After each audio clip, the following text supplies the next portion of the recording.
నమస్తే welcome to four sides TV. నకిలీ పత్రాలతో పాస్పోర్ట్లు సృష్టించిన కేసులో కీలక పరిణామం చోటు చేసుకుంది.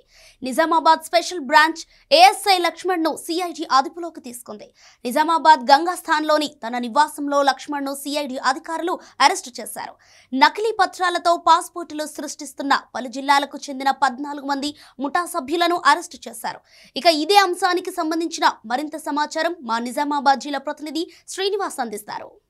నకిలీ పత్రాలు సృష్టించి పాస్పోర్ట్ ని తీసుకునే విధంగా అయితే చాలా మట్టుకు ఇలాంటివి జరుగుతున్నాయని చెప్పేసి కూడా సిఐడి పోలీసులు అయితే దీనిపైన ఇన్వెస్టిగేషన్ చేస్తున్నారు. అయితే బిమ్గల్కి చెందినటువంటి ఒక ఏజెంట్ ఇచ్చిన సమాచారం మేరకు నగరంలోని ఎస్బీ బ్రాంచ్ కి సంబంధించినటువంటి ఏఎస్ఐ లక్ష్మణ్ ని కూడా అదుపులోకి తీసుకొని విచారిస్తున్న నేపథ్యం కనిపిస్తా ఉంది. ఏదేమైనప్పటికీ కూడా ఎస్బీ పోలీసుల పైన అయితే ఇప్పుడున్న పరిస్థితిని చూసుకున్నట్టే ఎస్బీ పోలీసులు కీలకంగా వ్యవహరించాల్సిన అంశంలో కూడా ఎలాంటి వెరిఫికేషన్ లేకుండా పత్రాలను కూడా ఏదైతే పాస్పోర్ట్ సంబంధించినటువంటి ఏదైతే అంశం ఉంటుందో అప్లై చేసుకున్న అభ్యర్థి కూడా పాస్పోర్ట్ ని పరిశీలించాల్సిన క్రమం అయితే ఎస్బీ పోలీసులకు ఉంటుంది. ఎస్బీ పోలీసులు కూడా పారదర్శకంగా వ్యవహరించాలి. ప్రతి ఒక్క సర్టిఫికేట్ ని కూడా క్షుణ్ణంగా పరిశీలించి అప్రూవల్ చేస్తేనే ఓకే చేస్తేనే వాళ్ళకి పాస్పోర్ట్ వస్తుంది.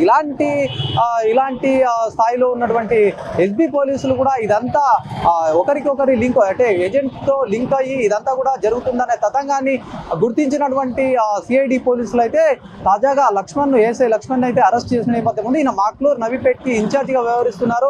ఈయన చేసిన ఉదాంతం ఏదైతే ఉందో గంగస్థాన్లో ఈయన నివాసానికి వెళ్ళి కూడా ఆయనని తీసుకొని అరెస్ట్ చేసి ఆయన పైన విచారణ జరిపిస్తున్నటువంటి సిచ్యువేషన్ ఉంది. ఇలాంటి ఘటనలు కూడా గతంలో బోధనలు చాలా జరిగాయి. గత 2-3 సంవత్సరాల క్రితం కూడా ఎస్బీ పోలీసులు ఇట్లాంటి ఉదాంతాలకు పాల్పడినటువంటి అంశం పైన సస్పెండ్ అయిన దాఖలాలు కూడా ఉన్నాయి. ప్రస్తుతం జరుగుతున్నటువంటి ఎస్బీ పోలీసుల అరెస్టు సంబంధించి కూడా కీలకంగా ఏం జరుగుతుంది అనే అంశం పైన కూడా అంత చర్చనీయాంశంగా మారినటువంటి పరిస్థితి ఉంది. నిజామాబాద్ లో తాజాగా జరిగినటువంటి ఈ సంఘటనతో మొత్తం కూడా చర్చనీయాంశంగా మారినటువంటి పరిస్థితి ఉంది. భీమ్గల్ చెందినటువంటి సుభాష్ ఏజెంట్ ఎవరైతే ఉన్నారో ఏజెంట్ ని మొదటిగా విచారించిన సిఐడి పోలీసులు అయితే అనంతరం ఏఎస్ఐ లక్ష్మణ్ ని కూడా అదుపులోకి తీసుకొని విచారిస్తున్నారు. ఇంకెంతమంది ఉంటారు ఈ కేసులో, ఇంకేమన్నా ఎవరెవరు ఇన్వాల్వ్మెంట్ ఉంది, ఇంత జరుగుతున్నప్పటికీ కూడా ఇంకా ఎక్కడెక్కడ వెళ్తుంది ఈ కేసు అని కూడా అందరూ కూడా ఆసక్తిగా ఎదురు చూస్తున్న పరిస్థితి ఉంది. అయితే ముఖ్యంగా ఒకసారి ఎస్బీ పోలీసుల వ్యవహార శైలి ఏదైతే ఉంటుందో వీళ్ళు వ్యవహార శైలిలో కూడా చాలా పరిణామాలు చోటు చేసుకుంటున్నాయి. అందరూ కూడా ప్రత్యేకమైనటువంటి ఎస్బీ పోలీసులు ఇలాంటి అవకతవకలు పాల్పడడం, అవినీతికి పాల్పడడం ఇదంతా కూడా ఎక్కడికి దారి తీస్తుందో అని కూడా ప్రజలంతా నివరపోతున్నటువంటి పరిస్థితి ఉంది. ఏదేమైనప్పటికీ కూడా ఇలాంటి సంఘటనలు జరగకుండా ఉండాల్సిన అవసరం ఉంది. దేశ భద్రత సంబంధించినటువంటి అంశం కాబట్టి దీంట్లో సిఐడి కూడా ప్రత్యేకంగా అయితే అన్ని రకాలుగా ఇన్వెస్టిగేషన్ చేస్తున్నటువంటి పరిస్థితి ఉంది. అయితే ఎస్బీ పోలీసులు ఎక్కడైతే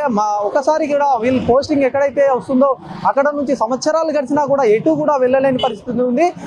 కానిస్టేబుల్ గా మొదలైనటువంటి వాళ్ళ ప్రస్థానం 9-10 ఏళ్ళైనా కూడా అక్కడి నుంచి మారని పరిస్థితి ఉంది. ఇదంతా కూడా ప్రక్షాళన జరగాల్సిన అవసరం ఎంతైనా ఉంది.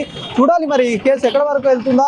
ఇప్పటికే సిఐడి పోలీసులు కూడా వివిధ జిల్లాలకు సంబంధించినటువంటి కొంతమందిని అదుపులోకి దాదాపు కూడా 14 ముఠాలను కూడా అదుపులోకి తీసుకున్నారు, విచారిస్తున్నారు. ఎటువైపు వెళ్తుంది ఈ కేసు సంబంధించినటువంటి అంశం కూడా నిజామాబాద్ జిల్లాకి నకిలీ పాస్పోర్ట్ల సమస్య కూడా చాలా సంవత్సరాలుగా వేధిస్తూ ఉంది. ఇలాంటి ఘటనలు కూడా పునరావృతం కాకుండా చర్యలు తీసుకోవాల్సిన అవసరం ఎంతైనా ఉందో చూడాలి. ఎట్లా వెళ్తుంది, ఎక్కడి వరకు కూడా ఈ ప్రస్థానం ఇప్పుడే మొదలైనది కాదు, చాలా సంవత్సరాల నుంచి కూడా మొదలైంది.